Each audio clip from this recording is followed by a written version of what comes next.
మన చుట్టూ ఉన్నటువంటి అధికారులు, మన చుట్టూ ఉన్నటువంటి నాయకులు అదే జగన్ని కొంప ముంచినటువంటి సందర్భం. 3 రాజధానులు అన్నటువంటి పక్కన ఉన్నోళ్ళు ఎవడో అది తప్పని చెప్పలేదు. పైగా జగన్ చెప్పాడు కాబట్టి అది సమర్థిస్తూ ఉపన్యాసాలు ఇచ్చారు. మొట్టమొదట 3 రాజధానుల విషయాన్ని వ్యతిరేకించింది నేను. ఎందుకయ్యా అంటే ఆ రోజున ఇవాళ ఏదైతే తెలుగుదేశం అనుకూల ఛానళ్లలో డిబేట్లు చేస్తున్నారో దాన్ని సమర్థించారు. బట్ నేను ఆ రోజునే తప్పుపట్టా. ఎందుకయ్యా అంటే విశాఖపట్నం రాజధాని అని చెప్పండి, అంతే తప్పించి విశాఖపట్నంలో ఇది 3 రాజధానులు అనే పద్ధతి ఉండదు, దానివలన ప్రయోజనం కూడా ఉండదు అన్నటువంటి పాయింట్. అదే సందర్భంలో విశాఖ రాజధాని అని చెప్పండి. విశాఖ రాజధాని ఎందుకు పెడుతున్నామంటే అమరావతిని మెయింటైన్ చేయలేమని చెప్పండి. అంతే తప్పించి 3 రాజధానులు అనే పేరుతో ప్రజల్ని మోసం చేయొద్దు అన్నటువంటిది మొట్టమొదటి మాట్లాడినవాడిని నేనే.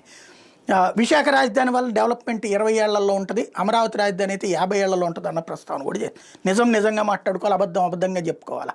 అంతే తప్పించి సవరించకూడదు. అట్లాగే వివిధ అంశాలకు సంబంధించినటువంటి దాంట్లో ఏది అంతర్వేది రథదగ్ధం కావచ్చు, లేకపోతే కనుక రాముల వారికి రామతీర్థానికి సంబంధించినటువంటి ఇష్యూ జరిగినప్పుడు నోటికొచ్చినట్టు మాట్లాడినటువంటి నేతల్ని తప్పుబట్టిన వాడిని కూడా నేనే. ఎందుకంటే తప్పుని తప్పని మనం మాట్లాడకపోతే ఆ తర్వాత మంచి చెప్పినా కూడా విలువ ఉండదు. అట్లాగే ఇప్పుడు ఈ ప్రభుత్వం 3 తప్పులు చేస్తోంది. ప్రధానమైన తప్పులు ప్రజలందరి విషయంలో నోట్లో 100కి 70-80% మంది నోట్లో తప్పు. ఒకటి మెడికల్ పీపీపీ. ప్రభుత్వ మెడికల్ కాలేజీలో సీట్లు 16,000 నుంచి 20 లక్షలు పోతుంది. అంటే అక్కడ ఉన్నటువంటి పెయిడ్ సీట్లు 20 లక్షలు, అది ఇంకా చేతనైతే 8 లక్షలకే ఇవ్వచ్చు మనం. అది అట్లాగా ఉంటుంది. 16,000 మినిమం ఫీజు ఉంటుంది, కన్వీనర్ కోటా ఫీజు.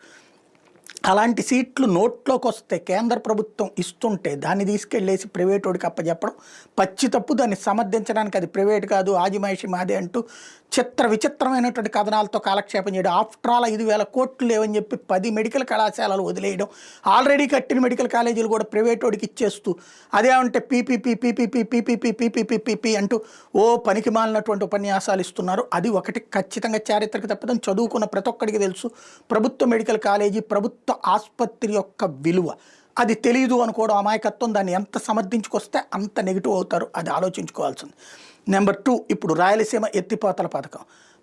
ఎన్జీటీ అనుమతి లేదు, లేకపోతే దానివల్ల ఎందుకు పనికిరాదు లాంటి పనికిమాలిన ఉపన్యాసాలు ఇచ్చి రాయలసీమకి 800 అడుగుల ఎత్తులోనే, ఇప్పటికే కేసీఆర్ టైంలోనే 840 అడుగుల ఎత్తులోనే నీళ్లు అతను తీసేస్తున్నాడు. 851 దాకా నీళ్లు ఉంచాలన్నటువంటి సందర్భంలో 840 నుంచి అతను తీసేసే ఏర్పాట్లు చేస్తే 800 అడుగుల నుంచి నీళ్లు తీసే ఏర్పాటు జగన్మోహన్ రెడ్డి చేసుకొస్తే ఆ రాయలసీమ ఎత్తిపోతల పథకం వేస్ట్, దానివల్ల వృధా, ఎన్జీటీ అనుమతి లేదు, 1000 కోట్లు తగలేశారు, పెద్దిరెడ్డికి ఇచ్చారు లాంటి పనికి మాలిన మాటలు చెప్పడం ద్వారా రాయలసీమ ఎత్తిపోతల పథకం ద్వారా రాయలసీమ వాసుల నోట్లోకి వచ్చే ముద్దలో ఊస్తున్నాం అన్నటువంటి సంగతి మర్చిపోకూడదు. అనవసరమైనటువంటి వ్యాఖ్యలు చేసి ఓ పక్కన అసెంబ్లీ వేదికగా నేను చంద్రబాబుతో మాట్లాడి ఆ ప్రాజెక్ట్ని ఆపిచ్చేసాను రేవంత్ రెడ్డి చెప్పాక ఈ మాటలు మాట్లాడడం ద్వారా అమ్ముడు పోయారు అని అనను కానీ కుమ్మక్కయ్యారు అన్నటువంటి పాయింట్ జనంలోకి వెళ్తుంది.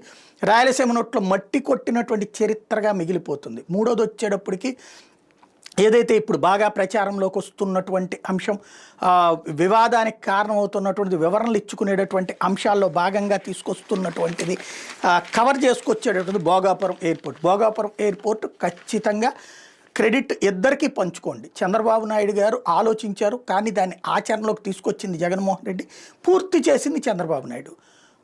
ఇది ఒక నిరంతర ప్రక్రియ అన్నటువంటిది మాట్లాడండి. అంతేగాని అసలు జగన్కే సంబంధం లేదని చెప్పిన తప్పు, అసలు చంద్రబాబుకే సంబంధం లేదని చెప్పిన తప్పు. బట్ దాంట్లో ఏ సంబంధం లేదని చెప్పేటటువంటి ప్రయత్నం చేయడం ద్వారా దాంట్లో చేస్తున్నటువంటి ప్రచారం కూడా. బట్ ఈ మొదటి 2 మాత్రం చాలా దారుణం. మూడోది వచ్చేటప్పటికి కొంత రాజకీయంగా అటు ఉంటుంది ఇటు ఉంటుంది. ఇది ఒకసారి ఆలోచించుకోవాల్సింది.